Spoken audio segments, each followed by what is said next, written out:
Hi friends, welcome to my channel. ఈ video చూస్తున్నట్లయితే like, share, subscribe చేసుకోండి. మన నిత్య జీవితంలో జరిగే ప్రతి చర్య చట్టాలతో అవినాభావ సంబంధం ఉంటుంది కాబట్టి ప్రతి ఒక్కరికి చట్టాల మీద అవగాహన కలిగి ఉండాలి. ఈరోజు ఒక ప్రభుత్వ ఉద్యోగి తన విధులు నిర్వహించేటప్పుడు ఎవరైనా అడ్డుపడితే బిఎన్ఎస్ సెక్షన్ 132 కింద కేసు నమోదు చేయవచ్చు.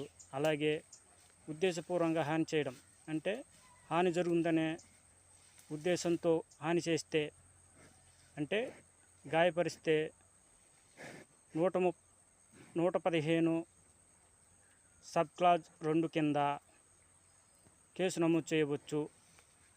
1 సంవత్సరం జైలు శిక్ష, 10,000 జరిమానా. సరే, ఉంటాం ఫ్రెండ్స్. ఈరోజు బాధితుకు ఒక ప్రభుత్వ ఉద్యోగి తన విధులు నిర్వహించేటప్పుడు బీనన్న అడ్డుపరుతుకు బిఎన్ఎస్ సెక్షన్ 132 కింద కేసు నమోదు కావచ్చు.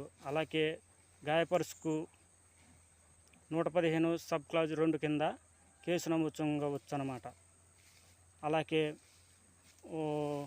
ఆ కేసు 1 సంవత్సరం జైలు శిక్ష, 10,000 జరిమానా కూడా అంతే. సరే, మంటాం ఫ్రెండ్స్.